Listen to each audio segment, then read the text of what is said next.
Stand with the light or drop into darkness at Florida's best anime convention. It's Metrocon 2017, Faithful vs. Fallen, featuring 4 days of events, panels, and special guests. The Ghosts will play with the Metro Star Party, ignite the heart at the Metro Fire Show, relax yourself at the Fantasy Masquerade, laugh it all off with Metro Night Live, search for fame in the Rhythm City Chronicles, and choose your side at the Anime Human Combat Chess Match. And that's not all. Be sure to shop for swag in the humongous dealer's room. Dance the night away at the Metro Massive Rave Party. Compete for glory in one of several contests. And of course, meet some amazing special guests. This year's guest lineup includes artist Snow Flutter, cosplayer Pikachu, Blue Eyes Dante, Bunny Fox Bear, Katarata Cosplay, D. Cossard, Aaron Hurst, Mew21, Ollie Roo Cosplay, fight choreographer Kyle Rowling,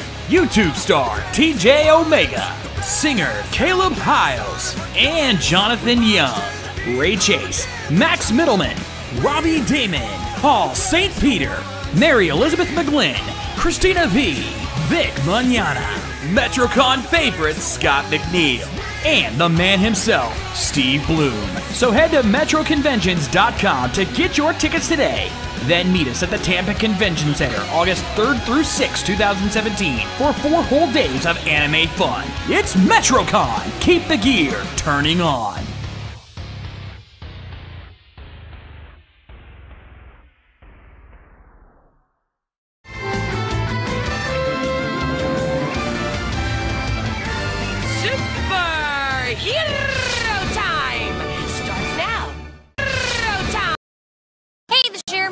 Sun podcast. Love it. Enjoy it. It's on. Get out your box of hockey and prep your moe eyes, because it's time for the Rising Sun Podcast. And now, here are your Anime Mavericks. Hello, everyone, and welcome to the Rising Sun Podcast, the official anime podcast of RVT. We want to thank you guys once again for joining us here this week. I'm the Shades. I'm Angie. And I'm Mike Show. We are your Anime Mavericks, and we're here to bring you all the anime news, reviews, and interviews that you crave. So, Mavericks, how we doing this week? Okay, it's a little hot. I feel your pain. You're in Florida. Yeah. You have AC. I don't have AC in my room. I'm afraid to put it in because the windowsills are rotted out. Oh, yeah, that's a bitch. That's why I said before we went on air, like the guy keeps coming to recheck the measurements for the windows we're getting in. We have to replace this. My windowsill is all rotted out where we put my AC, so no one will put it in for me. Yeah. Mom's like, put it in the other window. I'm like, oh, the other window, every time I crack it open, bugs come in. It's like, yeah, and that's not going to help in the middle of the day. Because then it's right up against the roof is like 2 inches. The second first floor roof is 2 inches under my window, and I just get hot air. It's like for my AC. Yeah, I feel for you. How you doing over there, Mike? Doing pretty good myself over here. Just still getting used to new work schedule, and so kind of surprised about something. What's that? Well, new Doctor Who announcement comes out. Everybody asks, "All's your opinion?" And not the Doctor Who guy. Well, you weren't on the stream. We couldn't ask you. But now that you're here, let's talk about like that. We want to hear what Mike Shell has to say. They're saying that to me in the spoiler chat and stuff. Yeah, get a hold of you. If you were on the call with us, you bet your ass we would have asked you what you thought. But now that you're here, for the very few out there who haven't heard, there is the new Doctor has been confirmed, and she has a vajayjay. So, Whovian, your thoughts?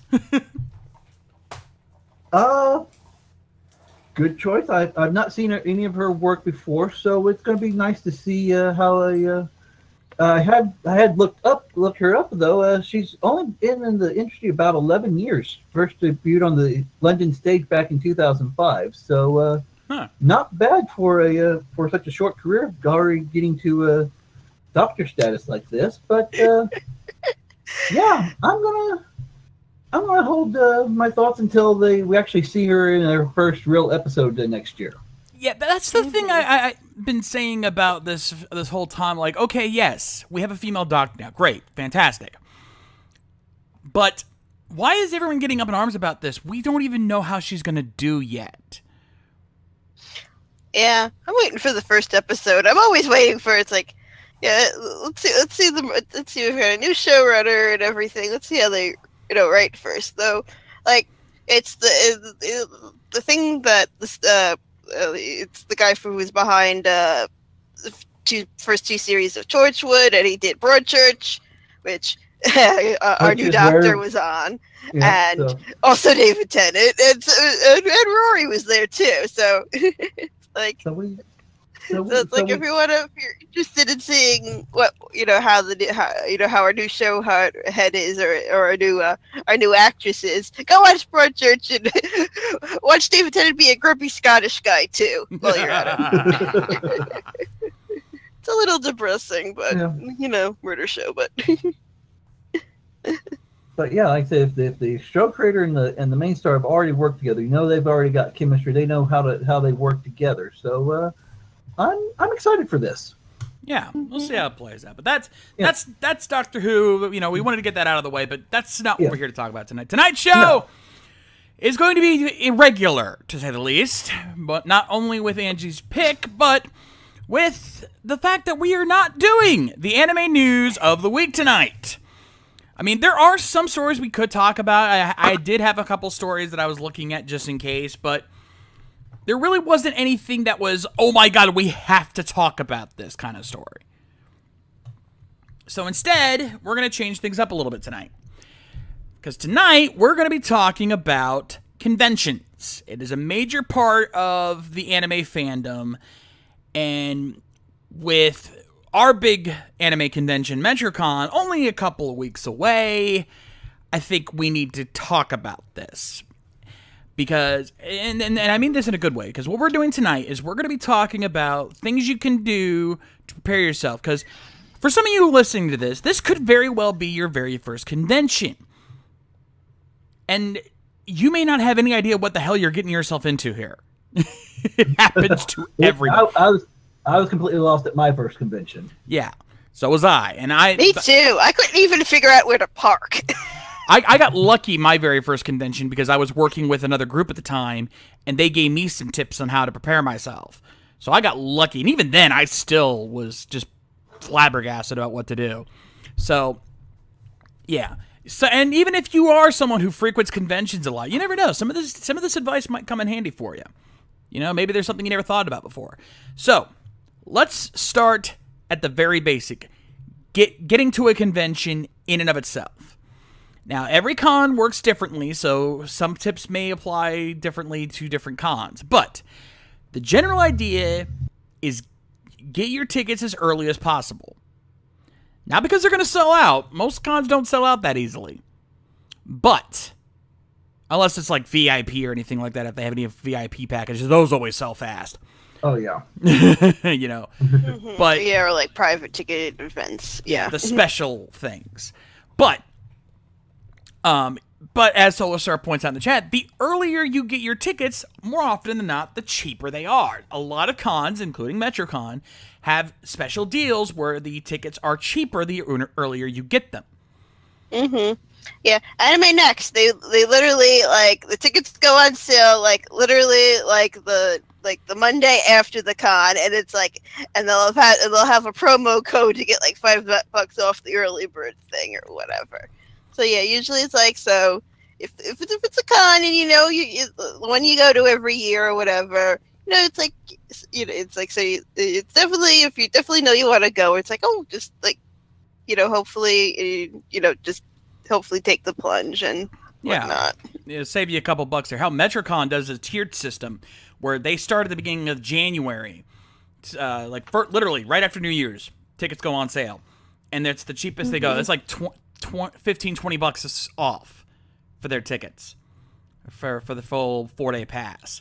And then as the months go on, they slowly up the price, like $5 each time until right about con time where it's at their full price. So it's definitely a case of you want to get your tickets as early as possible to save the most money. Besides, You're going to want to save that money because next up on your purchasing list is the hotel. And it's never the con price that gets you. It's the hotel that will frickin' drain your bank account dry. Yeah. Especially if you're traveling, yeah. The hotel. It's your room and board and your travel expenses that are going to get you. I mean, if you're just driving down the street, it's not too bad, but the hotel will still cost you at least a few $100. Yeah, if you're not lucky enough to live in a town that actually is hosting the con. Exactly. You know, I happen to be an hour away from Metrocon, so it's not that bad for me. But if you're flying out, you're double fucked. Yeah, you got to take a plane. Yeah, I mean, and it was really a pain in the butt for Anime Next because last year they moved from sort of like from the little place they were in New Jersey to Atlantic City. So like the hotels that were cooperating with the convention, there's a significant, like bump in price per night, even with the con block. That wasn't fun. Yeah. Yeah. Speaking of the con block, most conventions will work with like the closest hotels to it to get you special deals. Like, for example, Metrocon has a very big deal with the Embassy Hotel right across the street from it. And then not only is it across the street from it, but it's literally connected to the hotel via a sky bridge. So you can literally walk from the second floor of the hotel directly across this bridge and go right to the convention center. So needless to say, they make sure to work with that hotel very closely. And they'll have special prices specifically for that convention. So usually, and those hotels sell fast. So I would say once pre-order opens up, the hotels are starting right there. Usually, yes. If not early. If not earlier. Yeah, usually sometimes you have to like wait around for it. And like be careful too, because I had saw a news article on ANN about there was for Otakon there was like a fake there was like a site trying to scam people who wanted to book hotels.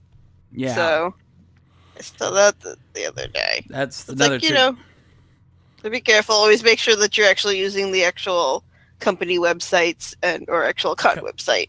Or if anything, when you go in. Or if you want to be double safe, call the hotel directly. Find the hotel's phone number, call them directly. Just let them know that you're going for this convention. You give them whatever code they need. That way you can set that up. It's if you want to be safe. And plus that also makes sure that they have your hotel booked. Because you can do it online, and it doesn't happen as often as it used to, but there's still always a chance that you do it online and the hotel doesn't have your reservation on their system. Another reason why you want to make sure you're on the actual official website. Because it could backfire on you. I've seen it happen. Be prepared. Mm-hmm. We're lucky that we bunk with TJ Omega and his friend, Danielle. They set most of that up on their end for Metrocon. So, but we still have to book our hotels for Ranger Stop. So it's not like we don't know how to do it. But make sure you know what you're doing when you're getting yourself into something like that. Now, that's just setting up those arrangements. Travel, hotel, and tickets. Those are your 3 top priorities, like the essentials.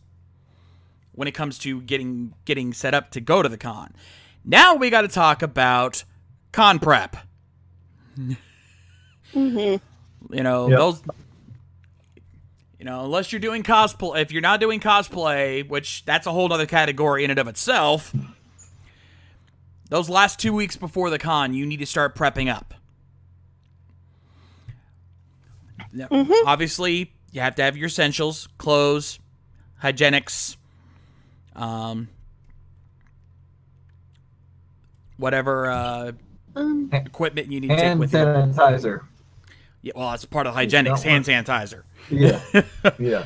Hand sanitizer. Yeah, I guess as far as clothing packing, keep an eye on the weather report for the city you're going to. If it's if you're going out of town, and stuff, so you know if it's going to be just kind of hot or mine balls blazingly. I'm going to pass out in the sun hot. You know? Yeah, exactly.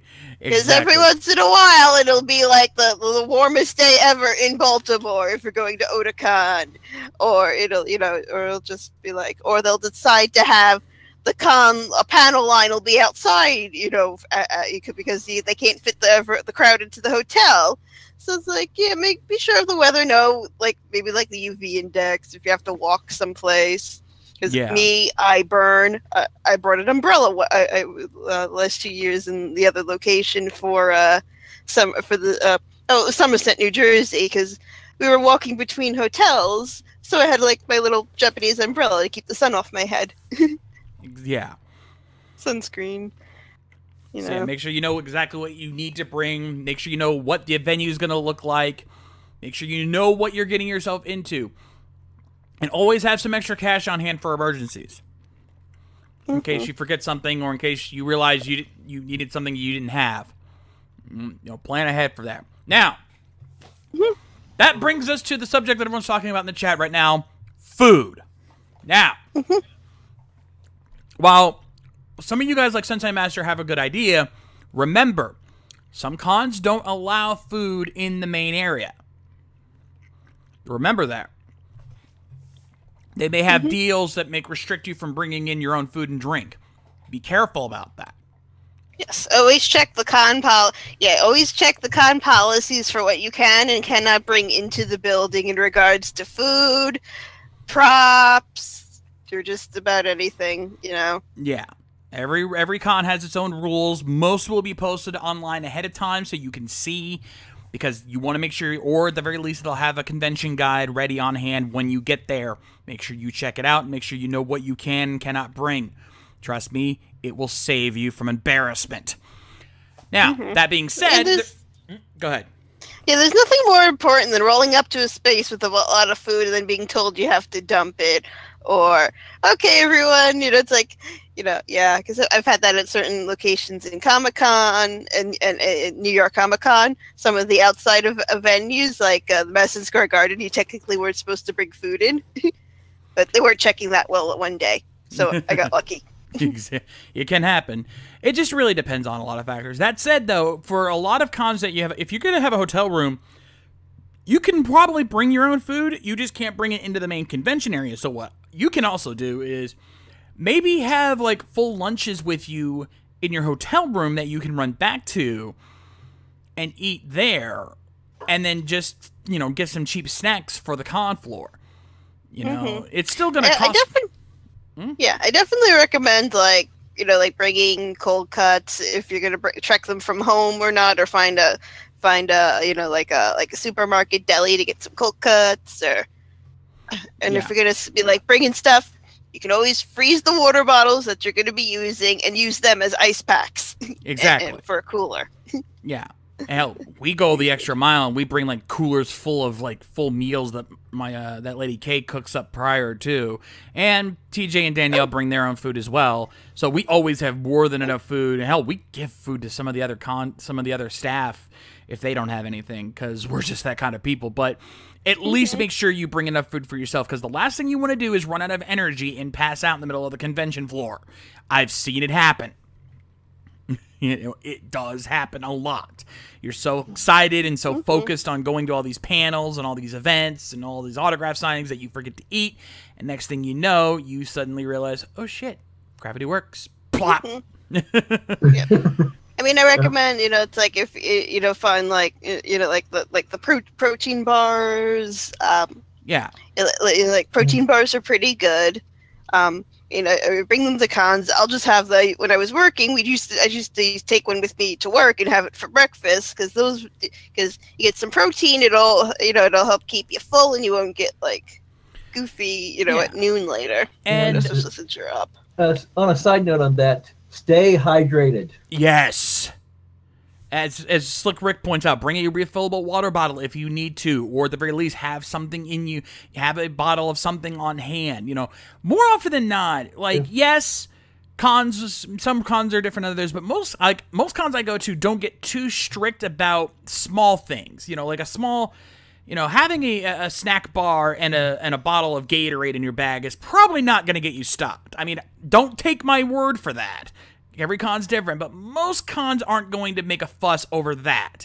They don't want you bringing a full meal to the con, is what they really are looking out for. Something that, you know, they have a deal with some restaurant or some catering service. That's where they don't want you bringing anything in. But they're not going to make a big fuss if you've got a single snack bar and a bottle of something to drink for yourself, because they understand at the same time. And the snack bars are really easy to hide, too. Yeah, they are. I've never been stopped for anything. In case. Yeah. Yeah, just take one or two with you in your bag, and you'll be fine. Mm-hmm. So, but just make sure you have something to eat and drink at all times, because you want to be prepared. Especially if you're going to be on a long line for an event, for a panel. You may not have time to go back to your hotel and eat something, so you want to keep something small in your pocket and just be safe. Now, so always have all that stuff prepped up. Make sure you know what you need. Another thing to do is check the schedule of the con. Most cons post their schedules online, letting you know what events are happening at what times on what days. Plan your schedule in advance. Now, obviously, times can change, things can happen, and you may have to adapt, but if you know your schedule ahead of time, then you'll be able to adapt every time. You know, plan your own schedule. I mean, almost everyone here has a smartphone, right? Almost everyone has a calendar app of some kind. Use it.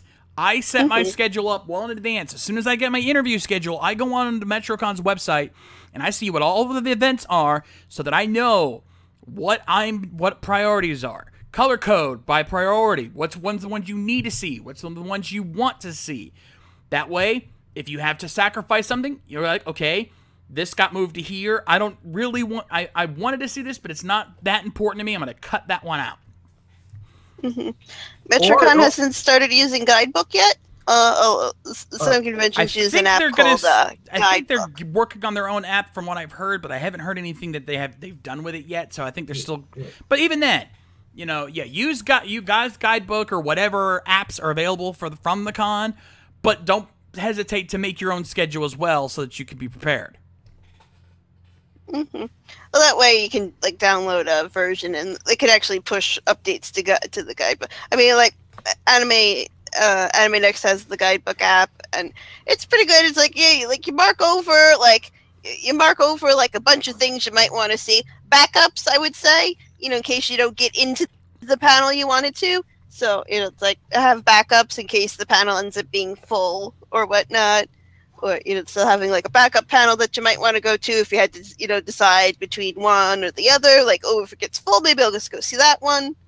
So that would be another thing. Another thing to bring to as far as prepping, make sure you either have a camera or you've got batteries or your charger with you. So if you're going to use your phone or your camera for all the pictures. Yes, definitely. If you're going to be taking a lot of cosplay pics, make sure you have either your portable charger or a dedicated camera specifically for photos.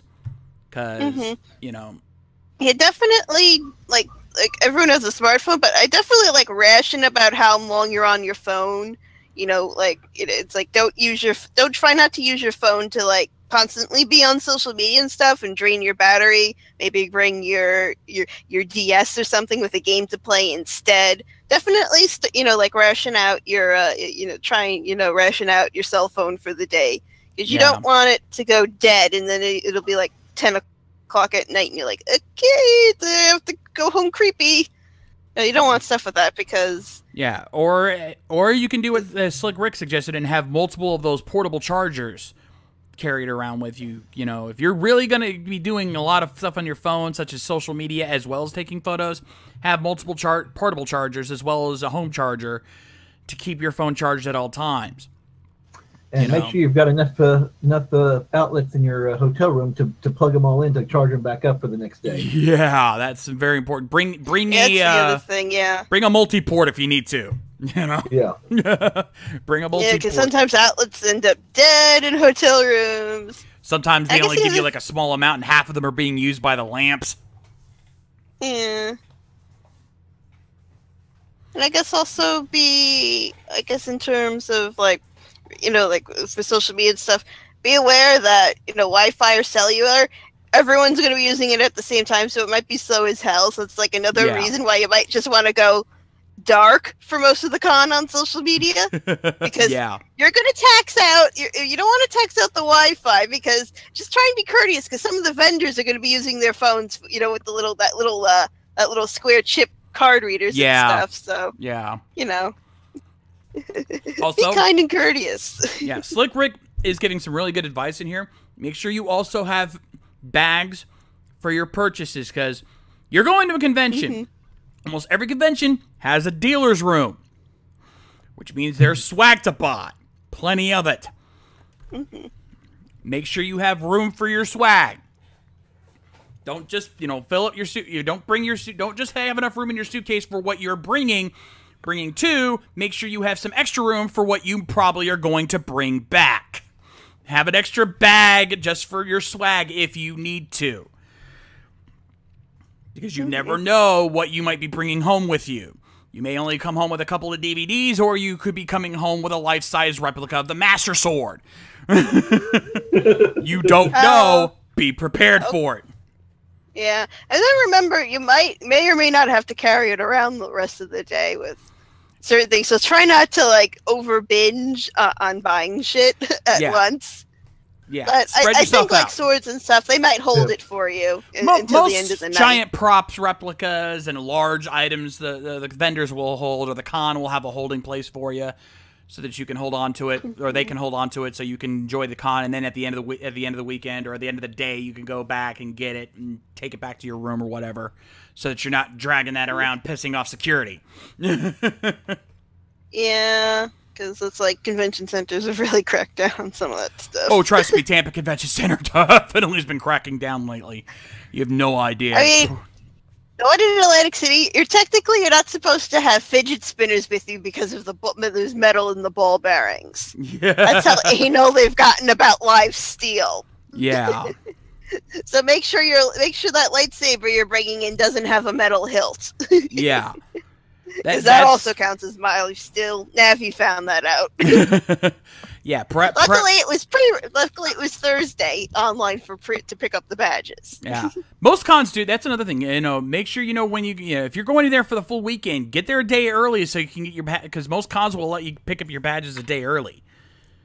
I mean, that way you don't have to wait in line as long. Because trust me, you don't want to be in line day one, because it will be packed to the rafters. And sometimes the Wi-Fi goes out, and then no one could, and then they can't, scan your Q code, and you're gonna be standing there for a few hours. Definitely. It's happened. It happened, I think, last year at a Thursday the pre-reg pickup line for Anime Next. I've heard it happen at Otakon every once in a while. And then everyone yelled at them like, "God, for God's sakes, people, mail out the goddamn badges!" And they had to actually start mailing out the badges because the con is so big now. So it happens. Now, all of this is just getting to the con. Everything you need, and there's probably plenty more we could do there. Also, but for day one. Here, when you actually are there, you've got your badge, you're ready to go. Before you leave your hotel room, take a minute and stretch your legs out. Legitimately stretch the legs out, because remember, you're either going to be walking or sitting all day long. You're either going to be running forth around the convention halls, trying to get to your panels and to your event autograph signings, standing in line for long periods of time, getting in those lines, or sitting down in what are likely uncomfortable chairs for hours at a time. Yeah, my butt's gone numb. Yeah. So, or if the line is that long, you're probably going to be getting a squat on the floor, waiting for that line to move as well. That too, yeah. You could also be on the floor. If they let you. Sometimes, yeah, so the fire code is debatable with some things. But yeah, again, it varies from con to con. But your legs are going to hate you. That is a fact of life. Your legs are going to be dying by the end of day 1, not to mention how they're going to be feeling by the end of day 3 or 4 or whatever the last day will be for you. You know, don't be surprised if you have to stop and take a break every once in a while to just relax and catch yourself, because you're going to be hurting otherwise. And make sure you stretch ahead of time so that you don't kill your legs. I've ended up with blisters on my feet, and from walking and standing, and now I'm pretty good. Now it's like hey, I've got arthritis. I'm sitting down when I can, and I mean, and I have like the Schulman's, the really good, like the pricey inserts in my shoes, which do give me a few extra. They'll give me like a few extra minutes, for walking around on the con floor, or whatnot, because standing still is what kills my feet. So I hate line waiting is the worst for me, because it's in one spot, and that's when my feet start to hurt. If I'm walking, you don't notice it as much. Yeah, even me, who normally goes to Metro as press, I'm walking around all day, and I'm sitting waiting for them to let me in, because even though I get in before even the VIPs, I'm having to sit there waiting for my cue to get in there and set up. And then once I'm in there, I'm like just dashing back and forth trying to set everything up before the crowd shows up. So I don't get a chance to relax. I don't get to take it easy. So I understand. And then, yeah, as Rick points out, if you're cosplaying, bring extra makeup, bring a cosplay repair kit, because you never know. You're going to be walking around. You're going to be bumping into people. You're going to be in crowded areas. There's a good chance your cosplay is probably not going to survive the weekend. All right? Prepare yourself. Like, make sure you have a checklist of everything you're going to need. Write out a checklist. Say, I know I'm going to need this. I'm going to need this. I'm going to need this. And then that way, when you're packing up, you got, okay, do I have this? Do I have this? Do I have this? Check, check, check, check, check. Because you never know. Yep. Again, not cosplaying. A good, nice thick pair, of socks and stuff, that go over your ankles, go up to your ankles and stuff, so you don't get any rub anywhere with your feet. Yeah, and put on deodorant. Oh yeah, as I was gonna say, speaking of hygienics, summer. Yeah, especially in a summer con, but in any con, make sure you shower regularly. Once a day at the very least, and make sure you have deodorant on, because, you're going to be in a hot, sweaty atmosphere all day long. Your pits are going to reek otherwise. And trust me, the last thing anyone wants to do is to smell your body odor. Yeah. And it's kind of nice, to come home and, it's like, it's pretty relaxing, hopefully, if you can take a shower. Yeah. After at the end of the day. Depending, because like the water will be weird if you're not, if you're at a hotel or whatnot. It's like, oh good Lord. Even if I'm commuting back and forth, if I was going to like New York Comic Con and stuff, it's like take a shower, because it's just nice and relaxing. Yeah. No, and we're giving you this preparation because you want to have the most fun, and if you have everything prepared ahead of time, you will have a lot more fun, because you'll be able to feel like, okay, I've got everything taken care of. I can focus on enjoying myself. It's hard, and if you're claustrophobic, be prepared for that, because you're going to be in crowded areas a lot. Yeah, I mean, it can be surprising. I mean, when you're at New York Comic Con, it got to the crowd size 2 or 3 years back. It got to be, and basically, it's like I was freaking out. The deals room was like the dealers, the show floor. Literally at this point, it literally takes up the entire first floor of the Javits Center, which is it's a full city block basically. And it's like, so I'm like freaking out. And basically, my brother and my brother was with us because we had an extra pass. And my boyfriend Mike at the time, now fiance, they were like, okay, it's like we're pulling her out. It's like we're making a hole for Angie to come out because because sometimes it just gets too crowded around the booth if the aisles aren't small enough, and everybody wants to stop and look at the Yowie or the posters or whatever, and it's a pace. Yeah. Mm-hmm. Oh yeah. Always prepare for any and all weather. Like prepare for weather. It might be cooler at night. Yeah, there's another thing in your checklist, Fireball. Stuff that you want to have signed. Make sure you know what you're going to have. And make sure you have money to get that stuff signed. Because while some cons, like Metro, give you a free autograph, sometimes you're only going to get one at most. And then you're going to have to start paying. Most cons will make you pay for your autographs. And they don't come cheap. Yeah, especially if it's more of a Comic-Con or a sci-fi con, the celebrities will charge. Mm-hmm. Like if it's like a smaller anime con, some anime fans don't. Some of them do. Some of them because anime voice actors, most of them tend to be more obscure. Steve Flynn probably charges because he's a bit more high profile, and Yeah. Well, the con I usually go to, like I said, they set up a room a couple of times during the weekend to have all the guests do an autograph line, which for the most part, the guests that come here, no charge for the autograph.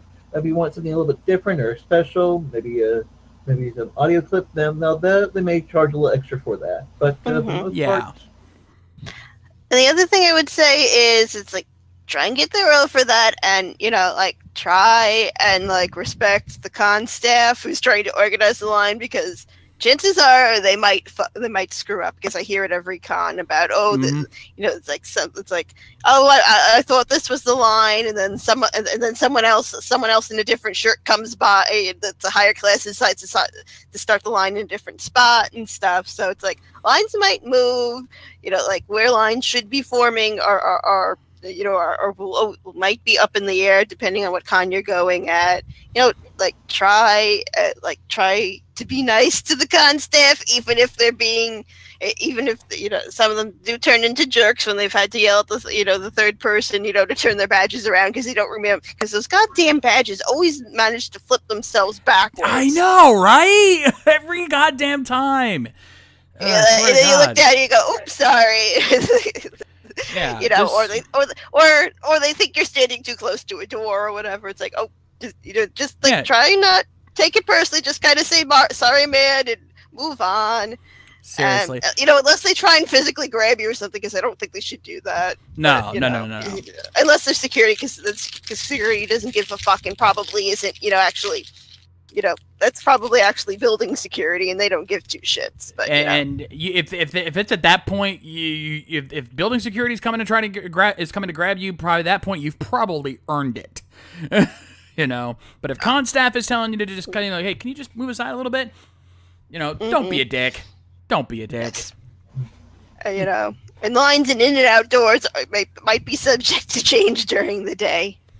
Depending on crowd flow. Exactly. Make sure you know the layout of the con. Make sure you know how things could possibly change. Luckily, Metrocon has a dedicated autograph room with a dedicated line setup, so you shouldn't have. If you're coming to Metro, you should not have that problem. Also, if you have your own lanyard, bring it, because while Metrocon does have their own lanyards that they sell.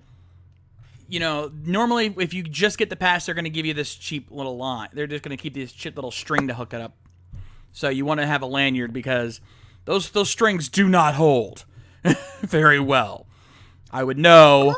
We have lanyards. Yeah. They'll either give you the string. Cheaps. It's either that, or I'm looking at I'm home. I can look at my collection. Like some of them hold, some of them don't. Yeah, well, it's either that or they give you just these little. For. Yeah, it's either the strings or they give you a little clip. And those clips. Well, this one's a clip. Yeah. Though this year, Metrocon. Those are a little bit more. Well, Rick, there have reasons for that. Apparently, Metrocon's doing wristbands. Comic-Con did a lot of little clips. Yeah. Apparently. A wristband. For like 18 plus and stuff. Well, actually, Metrocon's going to be using wristbands all for everything this year because apparently that's something Tampa Convention Center is kind of forcing them to do. Okay. So. Yeah, I know we had we have a fun story for. We probably should be getting on the other thing, but I went to get my 18+ interest wristband, and the guy looks down at my ID and goes, "Oh, you're older than me." So obviously, it's like I'm 30 at this point, but obviously I guess I don't look 30. I'd probably have my hair up in pigtails, and I probably had like an anime shirt on, a Pikachu T-shirt on, or something at that point. Yeah. So yeah, I start dressing fandom. I start looking younger. It's like nice. It's like getting carded. I know, right? Oh, you're younger than me. It's like, oh God, you make me feel old at the anime convention, even though I know there are people there older than me. Yeah. Evan Hunter Gale, we already went over that. Yeah. But yeah, I mean, there's just there's so much to do at a convention, and a couple things to bear in mind. You will probably not get to do everything you want to do at a con. Because there's just so much going on that you'd exhaust yourself trying to do everything. I exhaust myself, and I only usually just do the events at Metrocon. Mm-hmm. I don't even go to panels anymore. Yeah, my panels, it's like, you'd be surprised about how many, like, panels with similar things are, like, double overbooked for me. I'm like, I want to go to this. It's like, well, I like this person. It's like, And you just get, like, flustered. It's like, okay, whatever. Then you think you're going to go to one, you end up going to another one, or you just walk into the end of another one sometimes. Yeah, it happens. One other thing I think we kind of glossed over, be respectful of your fellow con-goers and your cosplayers. Yes. Thank you, Mike. Absolutely. I am so sick of all of these stories, especially of female cosplayers getting groped, messed with, touched without permission. Guys, it doesn't take much. Just walk up, ask them. All right? Ask them nicely. Say, hey, your costume is so awesome. Can I give you a hug? More often than not, they'll say yes. You'd be surprised how often these people say yes. They just want to know that you're coming first. Ask for photos. Don't just sneak up on them. If they're already taking photos, hey, can I take one can I get one too? Yeah. More often than not, they want you to take photos. They just want you to ask first. Very rarely will you hear them say no. If they're coming on cosplay, they want their photo taken. But you still need to ask. Yeah. Ask first. Yeah, just like, be kind and courteous, with other people, and, like, try not to accidentally end up standing in front of, right in front of the escalator to look for something, or even just, like, at panels and stuff, like, if you're dragged to it, something with a friend, try and be quiet and try not to be rude to the panelist, or try not to be that one guy that's, I know sometimes it's hard not to, like, want to be asking questions or saying comments, but, they've got a set time limit, so it's like, try not to interrupt their flow, because they've probably got a lot of material to cover. Yeah. Because sometimes that hour is not enough. No, it's not. It really isn't. And it's still... No, go ahead. I was going to say, it still surprised me. All I really do is just wear my fez, bow tie, and scarf. And the number of people who have asked me for a photo is just surprising to me. I'm not even real full cosplay. I just wear that, and I still get asked for photos. Yeah, because it looks cool. Like, dude, Dr. Mashup, awesome. Yeah. It's like, you see your avatar and be like, cool, it's like, get a picture with this. This is fun. Yeah. The guy with the fez. And Rick points out another good tip. Watch where you're walking. I know it's hard, especially if it's crowded, but just try to be aware of what's around you, because... And again, a lot of these other con-goers, they've worked really hard at their cosplays. Some of them have probably spent months working on these cosplays.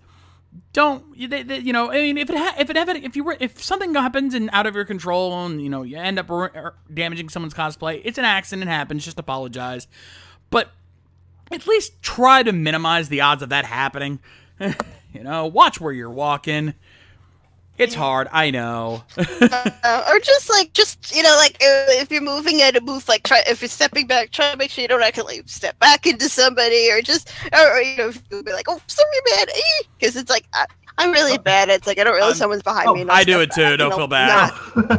Okay.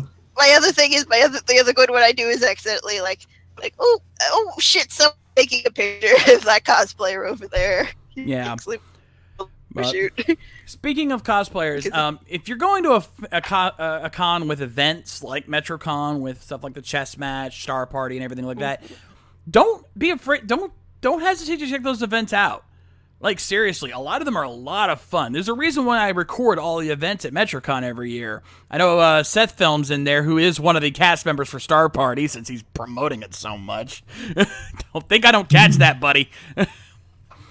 He was actually one of the guys from last year's Fantasy Masquerade, for those who don't recall. And if you remember that, you remember why that's awesome. But yes, go to the events, because usually they're a lot of fun. They work very hard on it. Okay, don't spam my chat now, dude. I know you're trying to promote. And it's definitely catching on. Yeah. Stuff.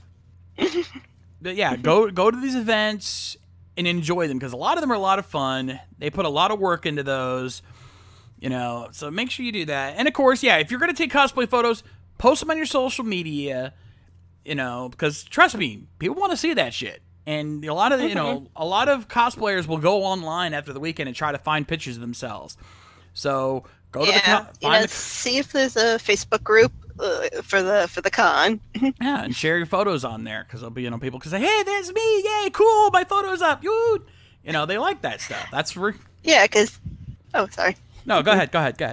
I was gonna say, yeah, they totally go. People totally go looking online, and they'll be asked. It's like, oh, I was wearing this. Did anyone get a picture of me and stuff? I see it every year. The pictures came out. Yeah, I see it every year after con. Hey, I was wearing this outfit. Did anyone get a picture? Did anyone have a picture of me they can post? Every con, every year I see it. So yeah, but yeah, there's just so much to do at a convention that you're guaranteed to have a good time. Yeah. Seth brings up another deal. Check with the con. Maybe they'll let you send your photos in and they'll post it on your behalf. Metrocon does that. You email Metrocon your photos, they'll post it on your behalf. And they'll share them with you. And I know the social media liaison, Ben, he's an awesome dude. He will definitely make sure that you get your stuff seen. So yeah. There's just so much that you can do at a convention. I mean, if you can't go to Metrocon, that's fine. All right? I know some of you guys are broke. I'm broke too. I know the feeling. But there's a con in every state. There's probably a local con in your area that you probably don't even know about yet. Look online, see what's going on in your area. Even if it's just a small-time little, library convention. Go check it out. Yep. And find out if they need volunteers.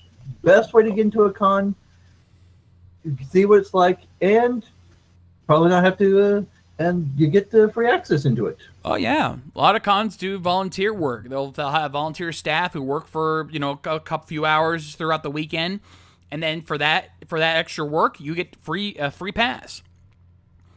And they can always use more help, because more eyes out there, the safer the con will be. Yeah. Also, another one, mind parental rating. Some cons are PG. Metrocon is a very PG con. They don't like too risque stuff at their con.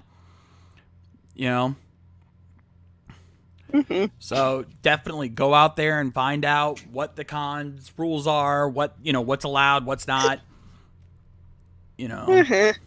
And hopefully the panelist doesn't mess up. It happens every time.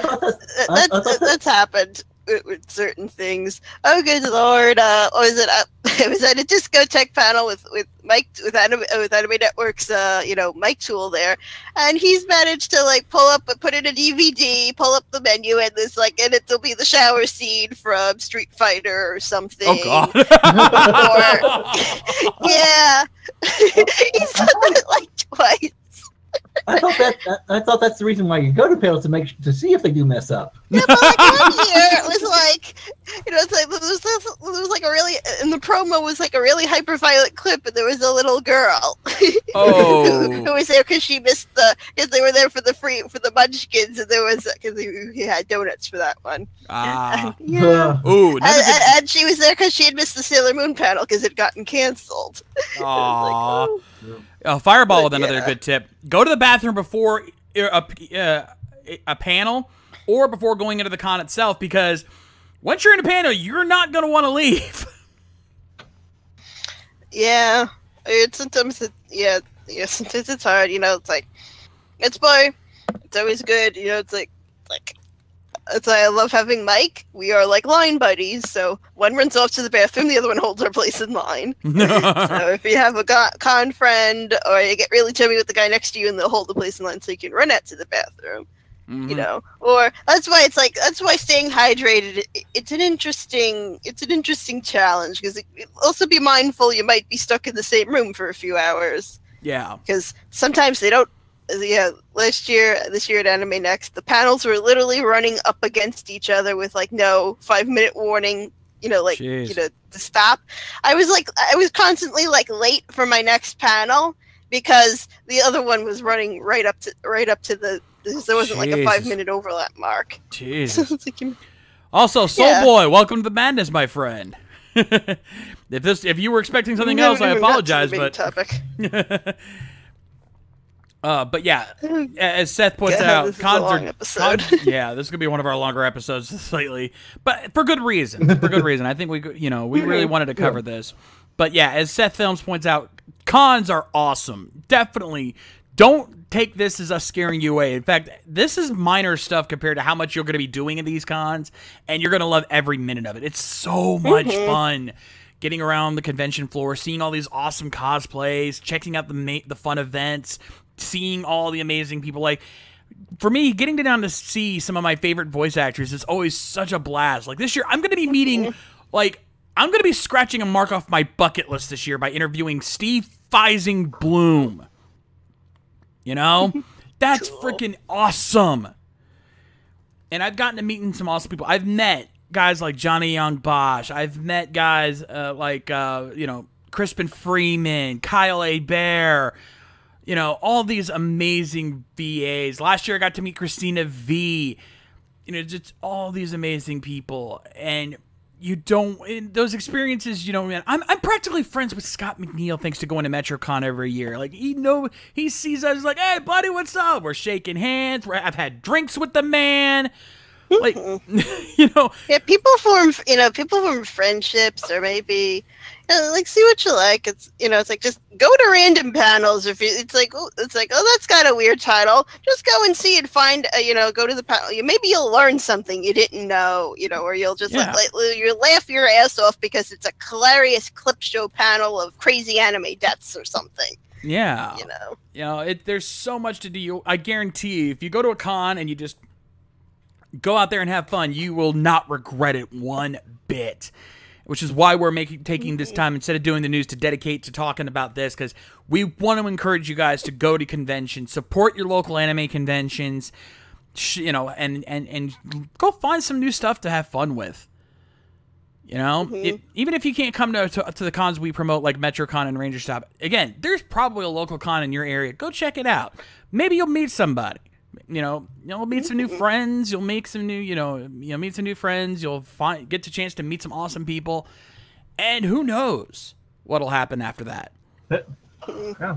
Maybe you'll get to go sing karaoke with one of the voice actors. Again, true story. Very first convention in my entire life. It was second night. It was because I believe it might have been. I think it was Saturday. Saturday night.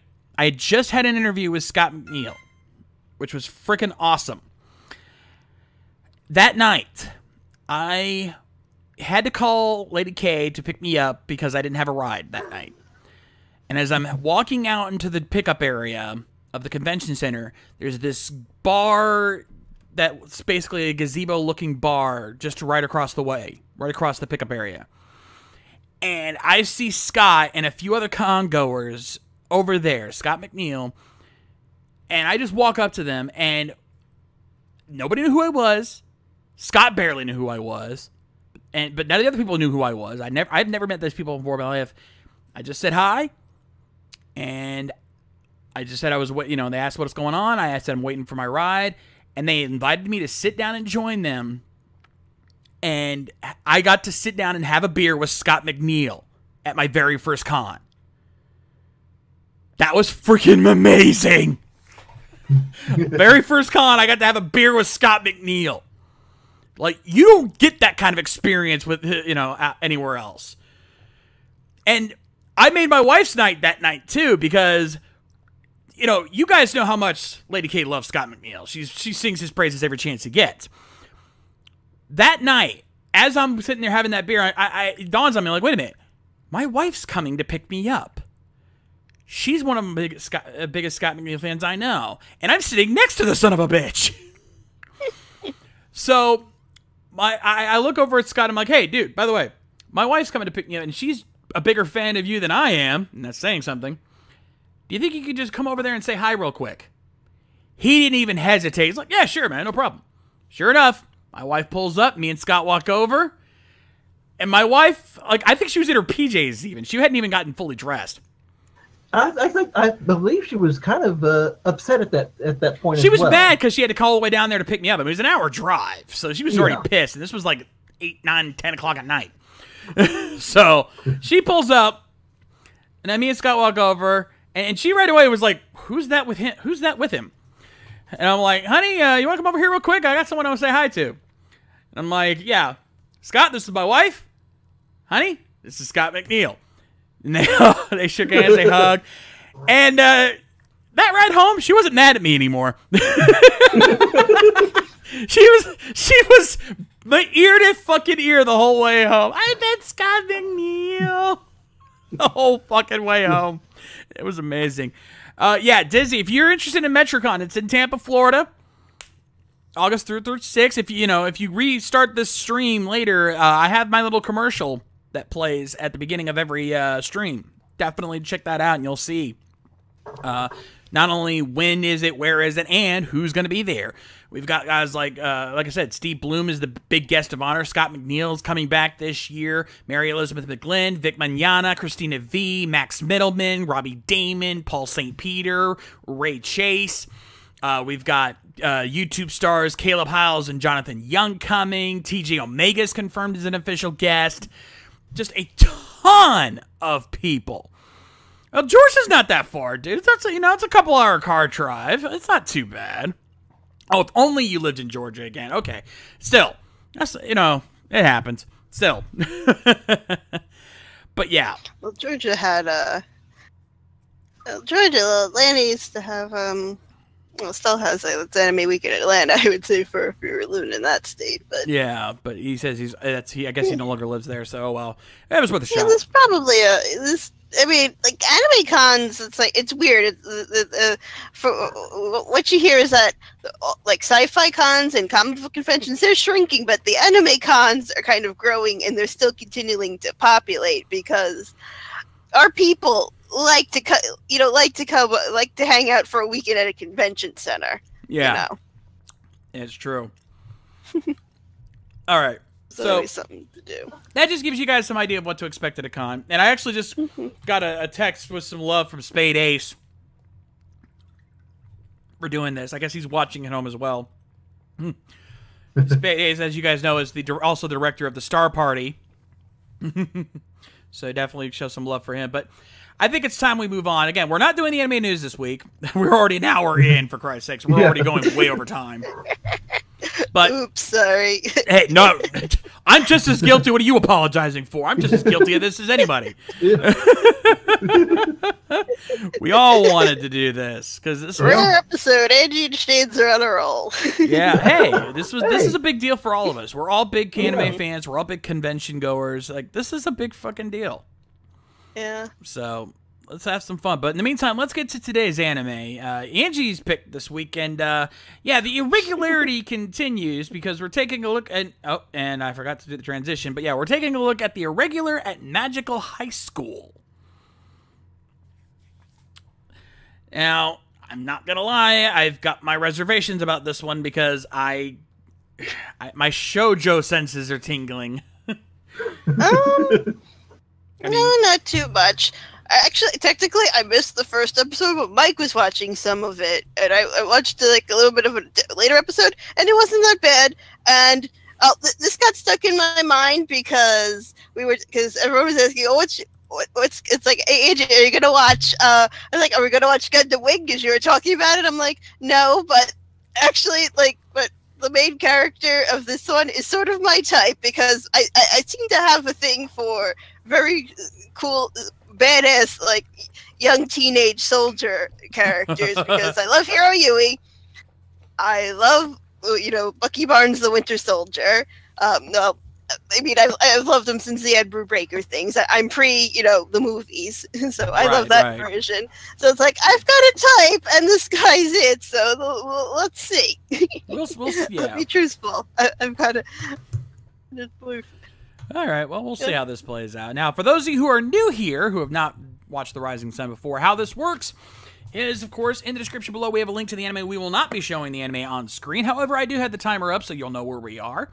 You can, once I give you the word, we'll count down 3, 2, 1, play, and you guys can follow along with us. Because, obviously, we can't show the anime. Copyright reasons. Yeah, and then they'll suspend the stream, and that's no fun. Yeah. Yep. It never is. So that's why we're gonna have the timer on there so you guys can follow along, know where we are, but we can't show any audio, we can't show any video or play any audio along with it. So sorry, folks, but you still can follow along with us, and hopefully we'll have a fun time. So let's see how this goes. I assume you both are ready. It's loading up. Give it a second. Yep, ready here. All right. Yeah, it's like I forgot to load up beforehand. Oh, I had it. I must X the page out. Oh, Whoops. There's the oops groups. There it goes. All right. Let me know when you're ready. Pause.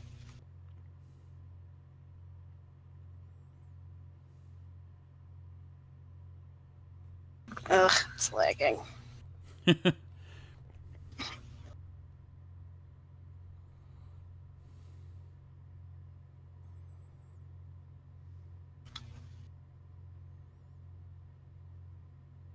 Okay, I think it'll behave if I hit play. Okay. All right. So let's do this then. The Irregular at Magic High School, Episode 1, Enrollment, Part 1. In 3, 2, 1, play!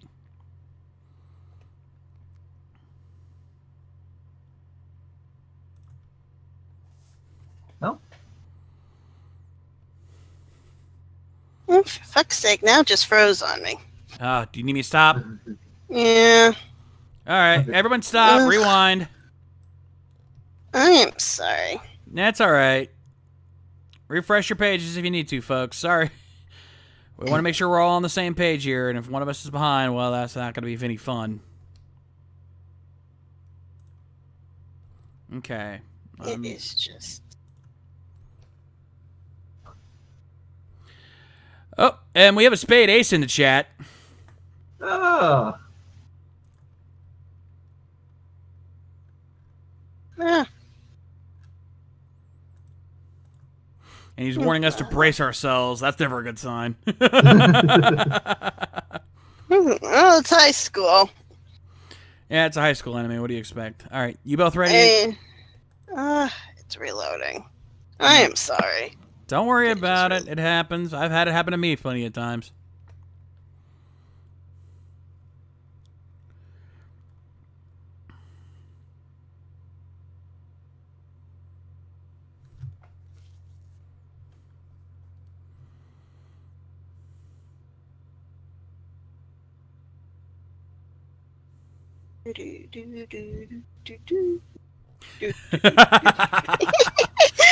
I used to watch a stream and that was literally the intermission thing. Well, also Spade Ace in the chat. One word: undertones. Oh, yeah. It's with that on the other.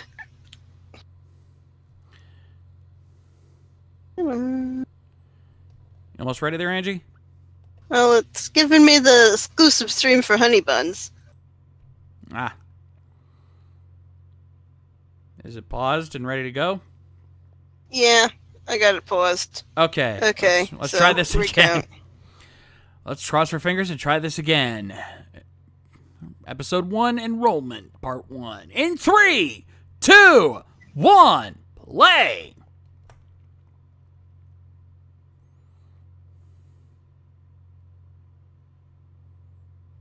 Oh, it's showtime. Next thing you know, we're going to see the Magi Rangers popping out. Yeah.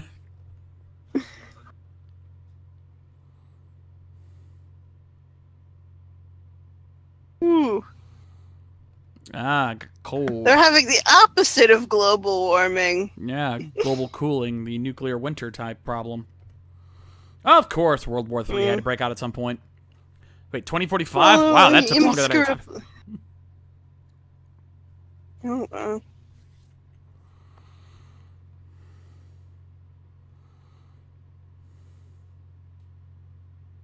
Okay, there is magic.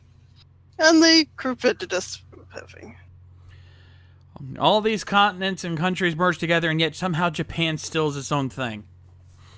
Oh. Yeah, I'm surprised. They must have made sure, that China didn't roll over them.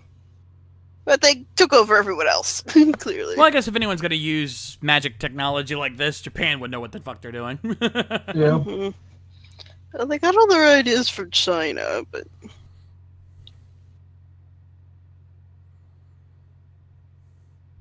Damn! Damn! So that's a bang even Spike Spiegel can be proud of. Yeah, no kidding. Mm-hmm. Jesus. I think he's the type. He kind of might be a little bit more Hiei from Darker Than Black, but he also fits the build.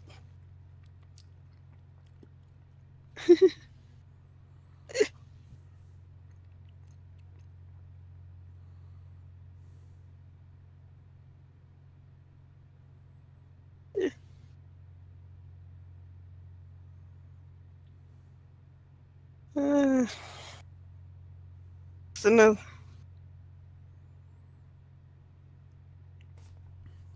Jeez, put him on a high enough pedestal there? Jesus Christ.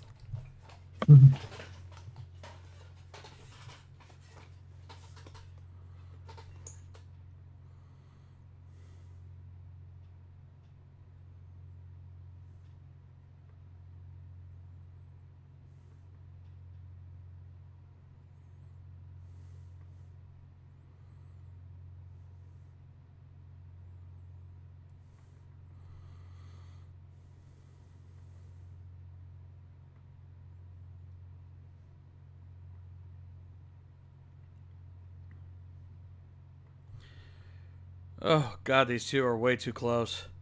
Mm-hmm. Real is that? Oh, God, Well, of course, she's got the problem. God, you're setting off my ancestor alarms. I don't need that!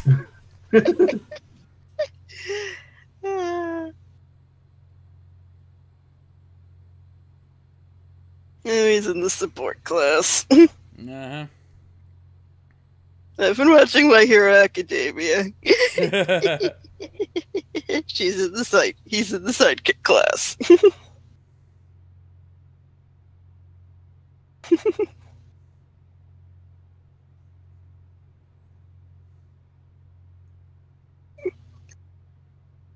Yeah, she's probably just upset he's not in the same class as her, because then she can stare at him all day and draw little hearts in her notebook. Seriously? That's what it feels If they like. still have paper notebooks, they probably don't, since it's the future, and probably everyone has iPads. Oh, that sucks. She can't doodle and things. Kids today, they don't know that fun of doodling in your margins when you should be taking notes.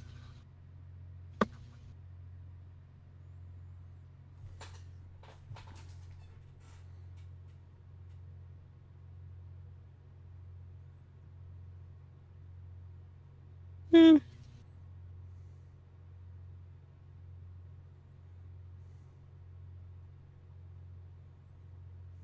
Hmm.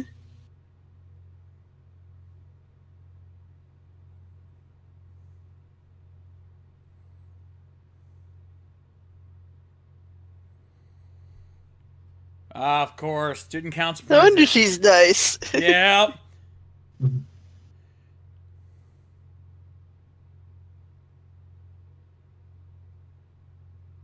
Oh, fun. Fun with kanji.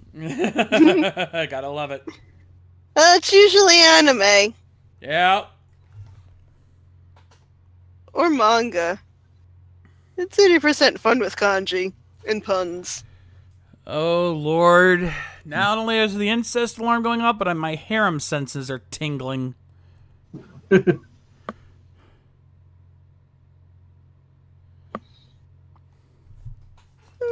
It's spring. Look at the sucker trees. It's a pretty big class, even if it's an elite school.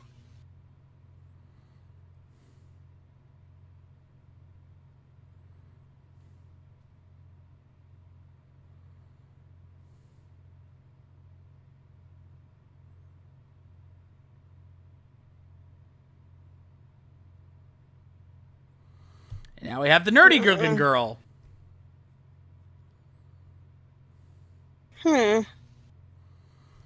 And I sense a rough and tumble tomboy over there. Yeah. Yeah. Tell me that's not a tom girl. Or tomboy.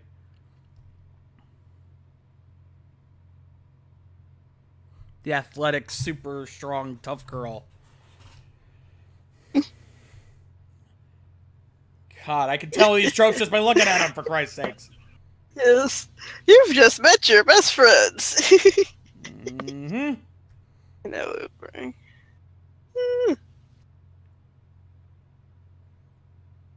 oh, fun. The welcoming assembly. Yep.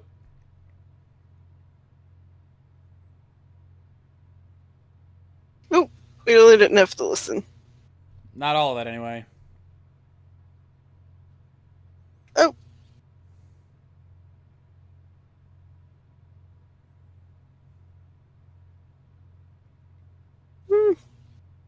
Must be behind a few grades. 'Cause I assume he's older than her. Hard to say. Yeah, he's told she's short.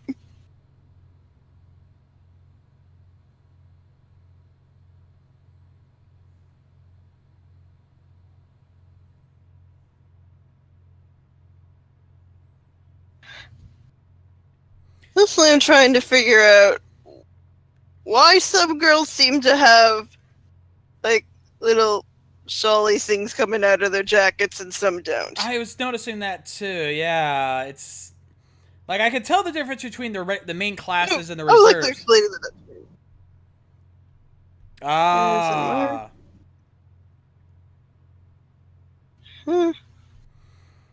Like I could tell the reserves are the ones that don't have the flowers on their shoulder patches.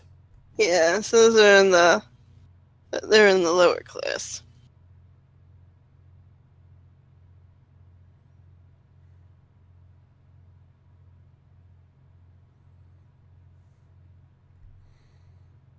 Ah.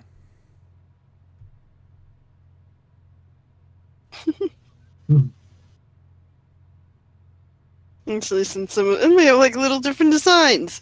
Hers, she's got snowflakes. Someone had a moon.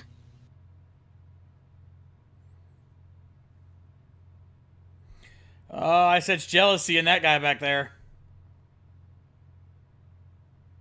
Yeah.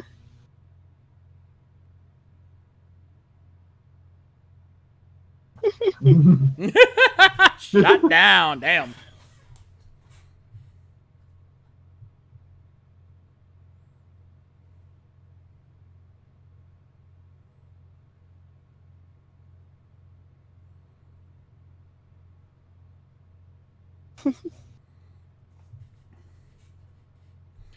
Let me guess, most of the upperclassmen are pretty snobbish. Why am I not surprised? Oh, yes, of course. There's discrimination based on your grade ranking. Or, actually, class ability ranking, apparently.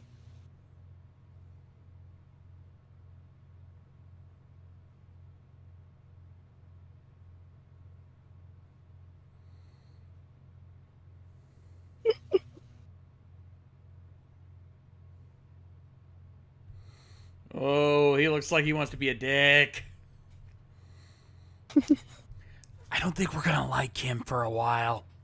No.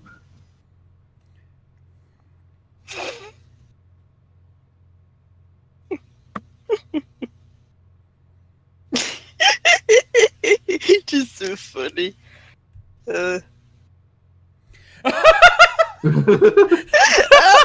Mizuki looks like she's gonna freaking write a fanfic about them right now. Yeah, that one looks like it's like she's into it. Yeah. Like, oh my god, this is funny. She's a future she.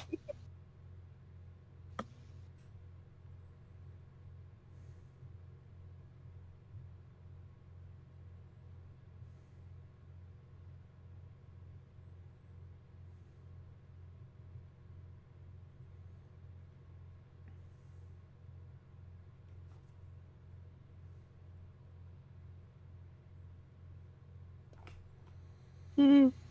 Whoa! Howdy, Elsa. Yeah. Yeah.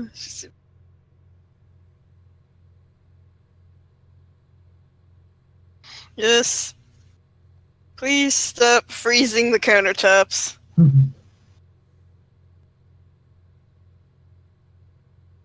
But it's a quick way to make iced coffee, though. Yeah. No, but you have to have the hot coffee first.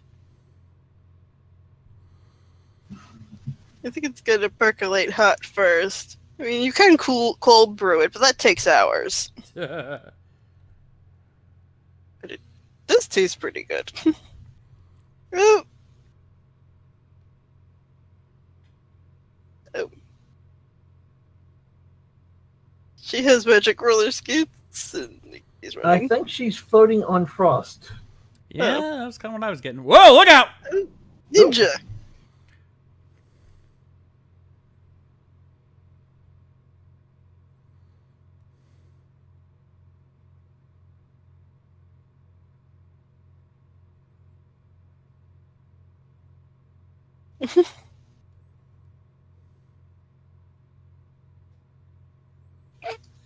Oh, there, Ninja. Huh. He's bald. He kind of looks like, what's his name with a scar.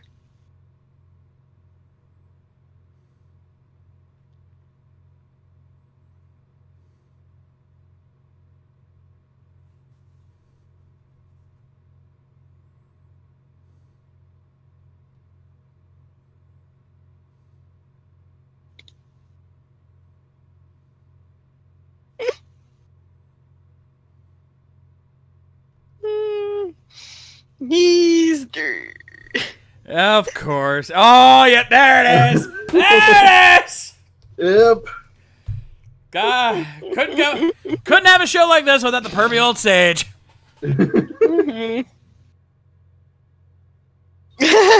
Oh. Oh!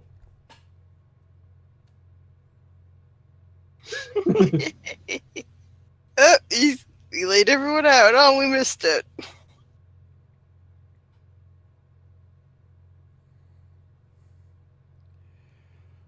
Damn. Yeah, that's pretty neat.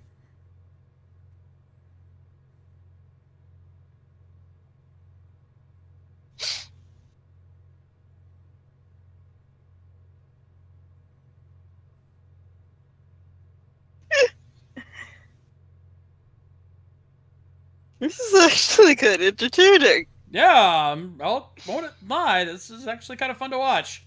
Yeah. It was probably utterly kicked his ass, but that was kind of fun to watch that Oh! old guy move. Oh.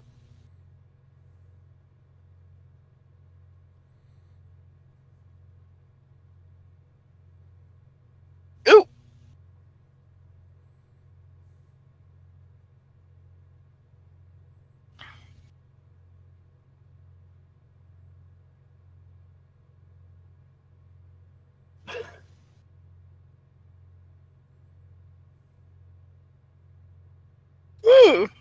You can magically clean things. That's the cell phone. I want one of those! Yeah.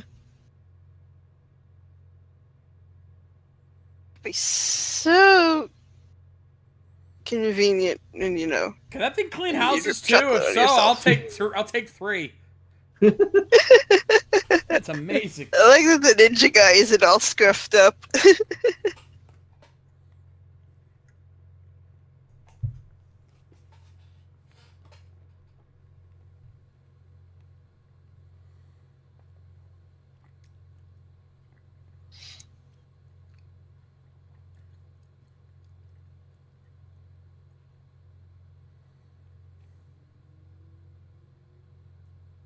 You like keyboard sometimes.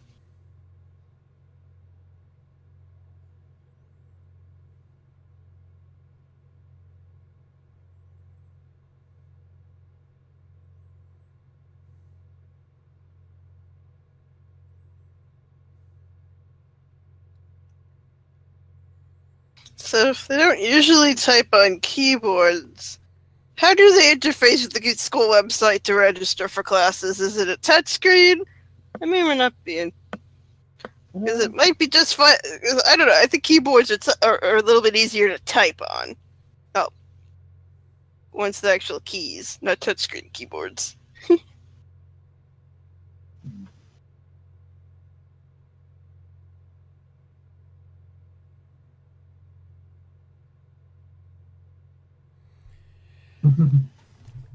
$10 says those two hook up by the end of the series. Yeah. Why is he registering for classes? It's a high school. What's the matter, Tetsu? So I was under the impression Japanese high school, you're they kind of set the schedule for you. Who knows? This series is all kinds of fucked up.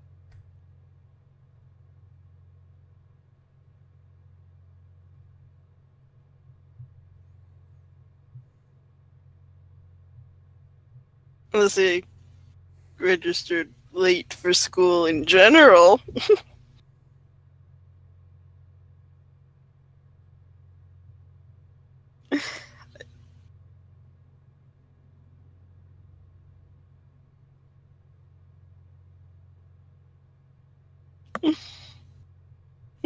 Like, why is this pretty smart girl sitting with us?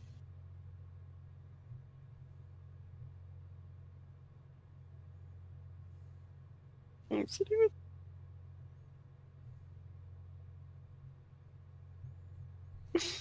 Here we go.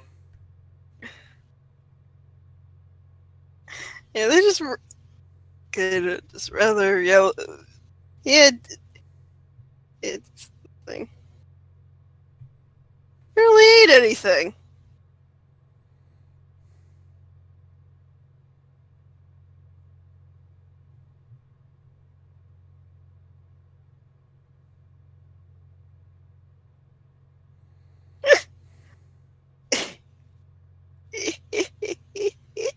That guy's still arguing with the school council president. Oh, maybe not.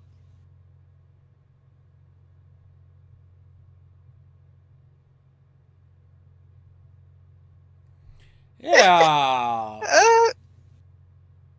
She just wants to live in one of those dirty shoujo, shows.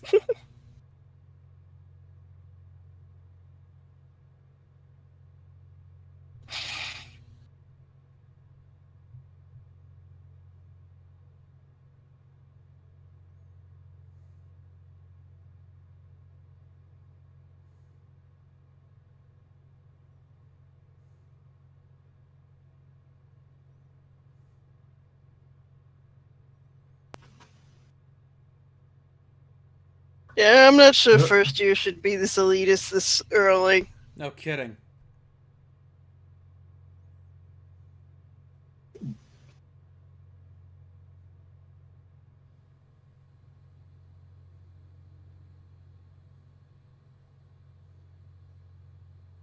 Oh. Oh.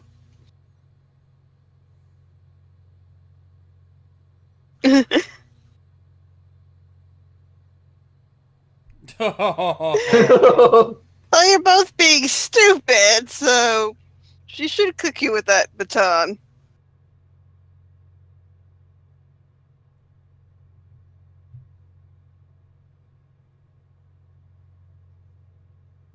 What?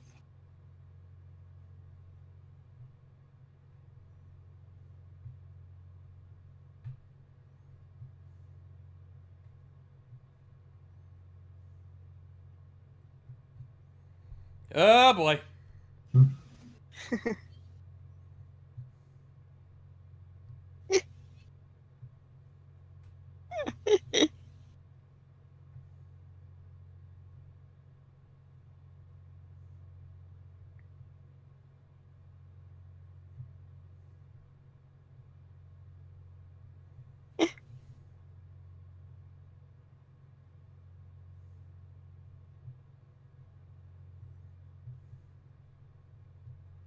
You didn't even do anything.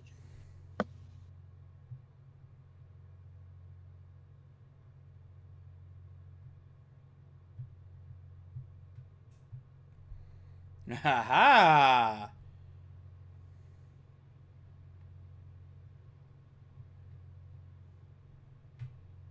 Oh. So he can speed read as well as speed type. Nice.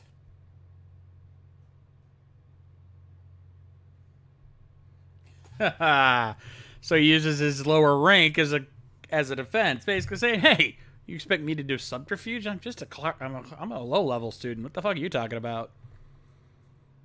Mm-hmm.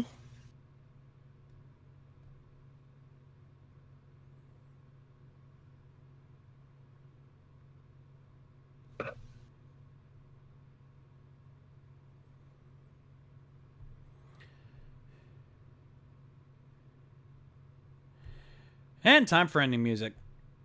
Mm-hmm. Is this Lisa? Is this the girl who does the SAO openings? That's what it sounds like. Oh, for cube.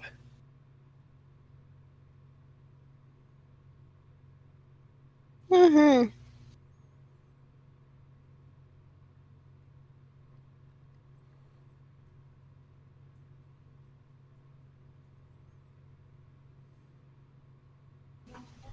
Yep, there it is. Rising Hope by Lisa. Called it! Oh, guess I'm a second behind you. There it is. Yep. I thought I recognized your voice.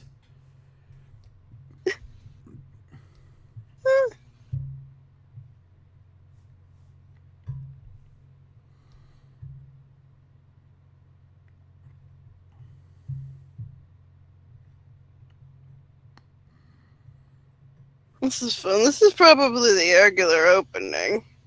Probably. It doesn't look too bad if it is. And I'll stop it there. Don't need to see part 2. Mm-hmm. Alright, let's rate this thing. Okay.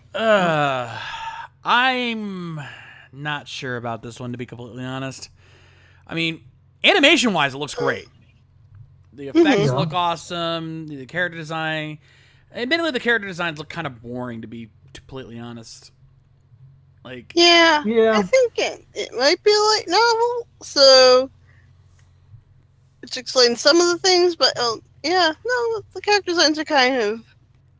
yeah, they're just kind of anime. Mm-hmm. I mean, yeah. Your generic anime high school character. Yeah. I mean, the guy at the who's in like the last shot of the end of like I said opening there, I'm like, oh, he's got short brown hair. It kind of reminds me of can't remember who's that. Ugh. Yeah. It was the guy from Suzaku, I think.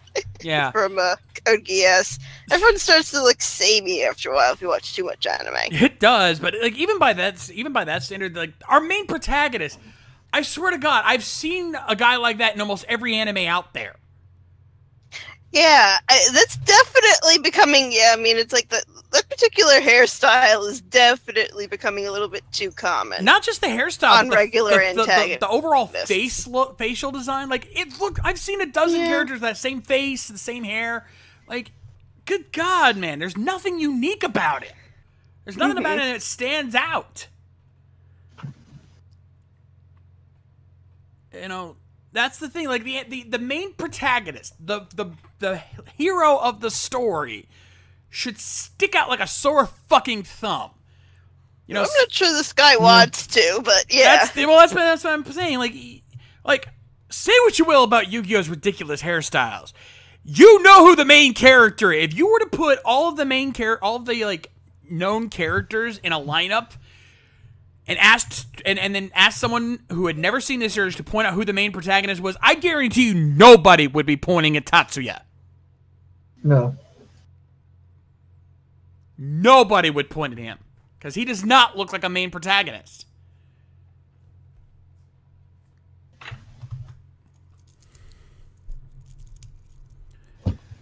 And that bugs me. Like, you need to have at least some defining trait that stands out. Doesn't always have to be physical, but there's nothing even about his character that stands out. You know? And I get the vibe from him like that. So he's not good at practical magic. Per test, who's to say he's not hiding something? Oh, they said he has a secret. He was worried about what's her name. He was worried about Mizuki analyzing her. But like, okay, so he's a second class guy who's hiding some big secret. Whoop-de-frickin'-do. Yeah. Name me an anime protagonist who doesn't have a setup like that. You know? Yeah, exactly, Soul Star. If he wasn't placed center in a lineup, people would think he's the secondary character. Nobody would think this guy's the main protagonist at all. And I'm sorry, that to me is a flaw. It doesn't have to be outrageous. Just have something about him that when you see him, like, huh, yeah, this guy could be a lead. You know, you don't have to make him look so outrageous that everyone knows he's the main protagonist. Just have something unique about his look. There's nothing. And then we get to his sister. Oh, dear God. Wow. Incest He's the stoic one. Yeah. Oh, yeah. He's the stoic one. She's the incest one. God, I thought Kirito's sister in SAO was incestuous. Jesus Christ. This girl takes it to a whole nother level.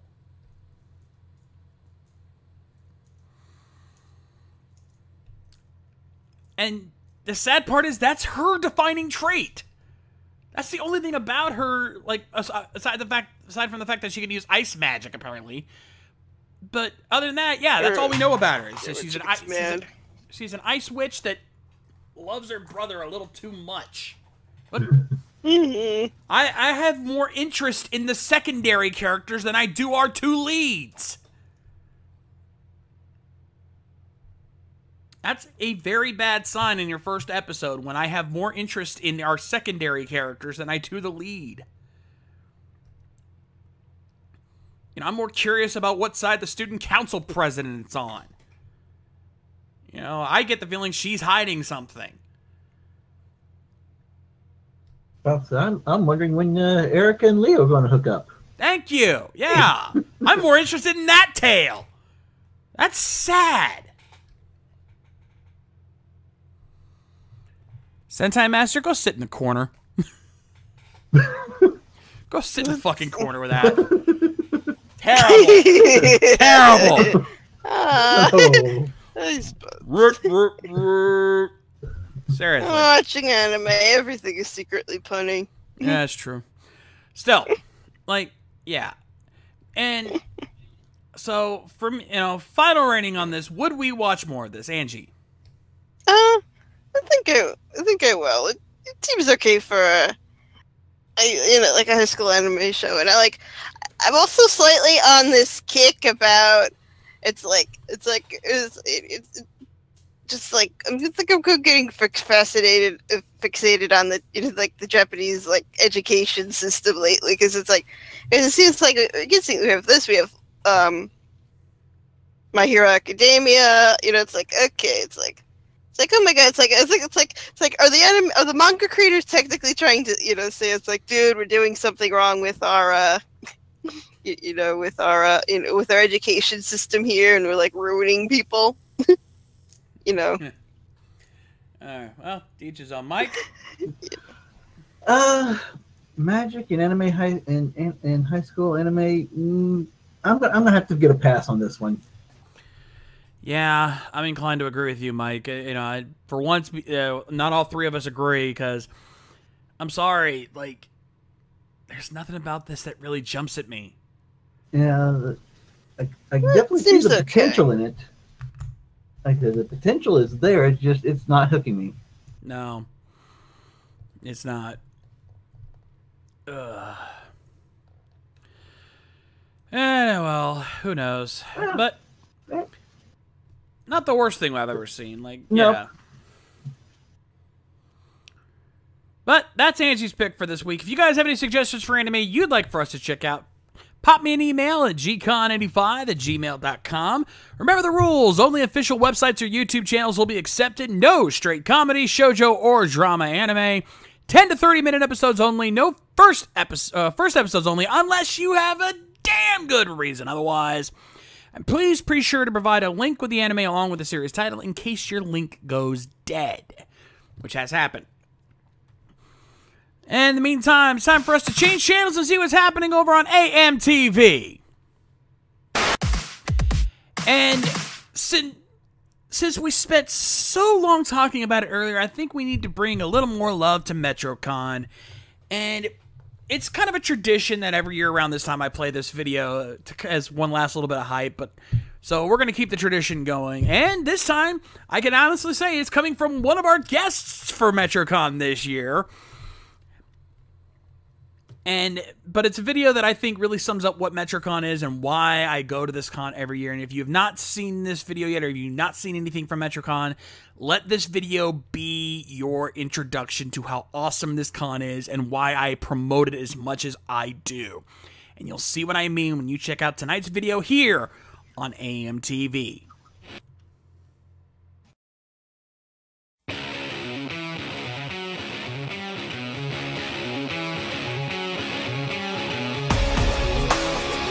Welcome, one and all, to Metrocon.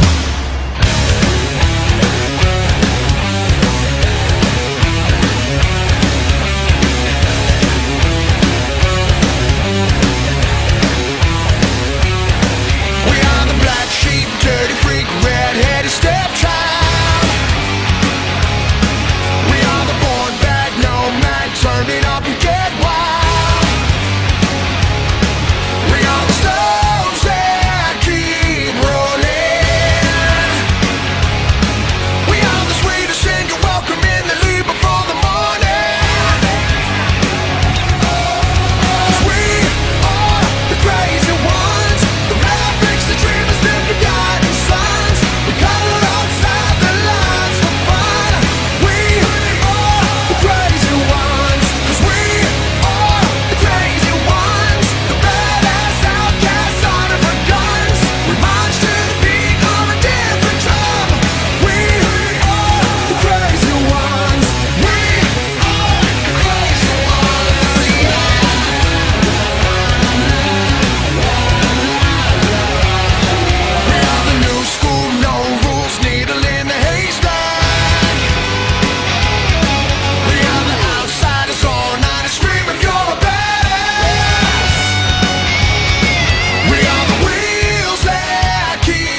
there you have it. May the gear turn forever by Metrocon guest TJ Omega. With a ton of cosplay involved there from his, a lot of the videos from a lot of his stuff that he's recorded over the many years at Metrocon. The Crazy Ones by the Cellar Revival is the song of choice. And true story, true fact, as I'm showing this video, I got a text from TJ jokingly saying, is like, quote, "That's my video, expect a copyright strike." Not even kidding. He is watching the stream as we speak and decided to throw that at me. I hope he's joking anyway. I hope I don't get a copyright strike from that. But Please, I don't want to strike on the most of the videos. No, he knows I showed this video off. I've asked him before. But even as a shot of, there's a stig in there. Actually, the stig that you saw is actually our friend Shanley. That's actually Shauna's, one of Shauna's best friends that was in that stig outfit. I'm not even kidding. Also, that chrono that you saw early on, that was Spade Ace. But, yeah, Senpai noticed me. Yeah, but yeah, true story about this particular video. Several years ago, TJ had entered this video into Metrocon's AMV contest. And we were sitting there that year. We were both sitting there watching it because we figured that the video this awesome was going to win for sure. Like, this was going to get video of the year without a doubt. And for whatever reason, it didn't even place. Like, no awards at all. Both me and him were flabbergasted. But in the back of my mind, something was up. Because from what we've been hearing, the staff at Metrocon had seen this video and were talking about it, but why didn't it win anything? Cut to closing ceremonies that year. And, you know, Metrocon, they play, like, the staff have several videos they play at the end of every year. They play Spirit Never Dies and Odikuru as a couple of AMVs that they play every year at the end of the con. That year, they said they've got one other video they wanted to show off. And they played his video. The look on Tyler's face when they announced that they were going to be playing his AMV in future opening ceremonies, and we're about to play it right there at closing ceremonies, I could not describe to you in words what his face looked like. He was practically in tears, and TJ is not the kind of guy that breaks down crying easily. Let me assure you of that. You know, he doesn't break that easily. This broke him. So, there's a reason I show this video every year. Because it truly encapsulates what Metrocon is all about. The fun, the excitement, the energy, the passion, the fandom. And if this doesn't encourage you to come to Metrocon, like, if you can't afford to go, that's one thing. But if you can go and after seeing this you don't, I don't know what to tell you. Just go to, like, any con in general, because it's like, there's just always so many people, just like, you know, the cosplayers are just like, you know, that they hang out around, walk around, and, you know, like, start random dance parties and stuff. It's always fun. Absolutely. Those Team Skulls was a little wild at Anime Next this year. It took me a while to figure out it was them, because I haven't played that game. I'm like, who the hell is shouting? And then I realized it's a bunch of people with some, like, oh, they're Pokemon cosplayers. Yeah. Not to knock it, but it's just like what the hell's going on? But yeah. But like I said, and if you guys want to see more Metrocon footage, I highly encourage you to go over to TJ's channel, pull up his Metrocon playlist. He has panel videos, autograph signings with interviews with some of the voice actors, even some that I haven't done, and of course his videos with Scott McNeil are always a trip. I definitely encourage that. In fact, if you go back to 2009 and look up the Scott McNeil panel video, you might even get a cameo from yours truly in there. An unintended cameo, admittedly, but But nonetheless, there's video. He's got videos of like every Metrocon over the last pretty much as long as I've been going. He's got videos for it. So I encourage you to look those videos up, check out everything. And if you cannot make it to this year's Metrocon, I understand. If you can't afford to or you live too far away, I understand. Rest assured, I will be bringing my camera and we will be recording all of the events, and we will be sure to edit and post those videos, and we will have our live streams just like we've had the last few years. You don't want to miss those. I'll have a schedule posted as soon as I get back. You don't want to miss it. It's so much fun, but not as much fun as if you could see it live. I promise you. Anyway, that is going to do it for us here tonight on AMTV. If you guys have any suggestions for any AMVs that you'd like for us to showcase, once again, shoot me a separate email at gcon85@gmail.com. Keep this one separate from the anime suggestions. Remember the rules for this: only AMVs will be accepted. They must come from their proper sources, whether it be the creator's official YouTube page or their page on animemusicvideos.org. And it must include a link to the video, the whatever series they're involved in. There's only one or two. The title of the song, the artist who sings it, and the AMV's creator as applicable to your submission. And that's going to do it for us here tonight as well on the Rising Sun podcast. So let's take a look at what's happening the rest of this week here on RVTV. Tomorrow night, it's Rift Down with TWK and the crew, checking out the latest WWE SmackDown and providing their randomness like they always do. So if you're a wrestling fan, be sure to join them for that tomorrow at 8 p.m. Eastern. Then on Wednesday, it's The Enemy Within. Join me and Mike here, along with Matty J, Mildred the Monk, and newcomer Biohybrid as we play some more Warhammer TRPG. And that'll be happening live Wednesday at 9. Thursday, we'll not be doing Ranger Recap because it's classics. However, we will be having a stream on Thursday. For those who have not heard the news, we're going to be doing a special edition. We're going to be doing a live playthrough of the Jackbox Party Pack 2. Tony Helms was gracious enough to donate me that game, so I'm going to be showcasing that for you guys on Thursday. And you guys will be more than welcome to join us. And we might even have some guests for that as well, so be sure to join for us for that. Thursday at 8 p.m. Friday, it's the WrestleCast Live. Join Natty J and TWK as they talk about the wrestling news of the week. And, of course, read your emails and comments as well. Be sure to join them for that, happening Friday at 10.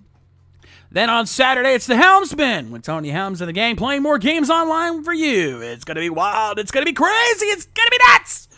So be sure to join them Saturday at 5 over on his channel. And keep your eyes peeled throughout the week because he likes to stream quite often. More often than you think.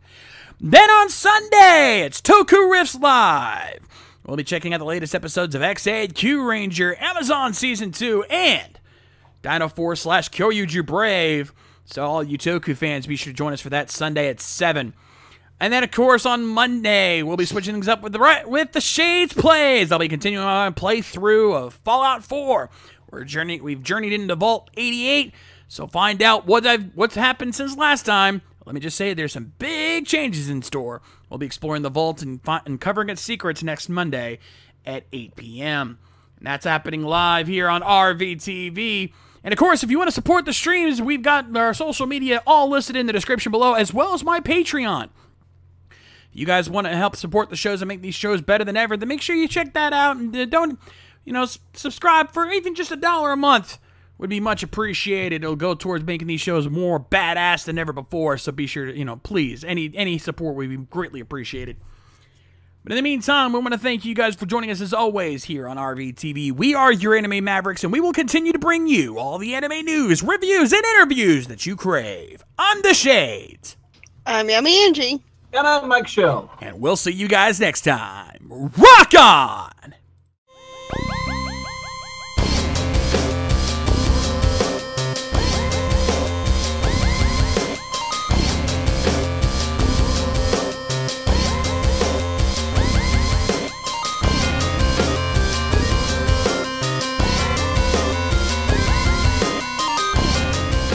Special thanks to Eric Vaughn and Kyoryu Crimson for their Patreon donations. Donate today so you can keep these streams going.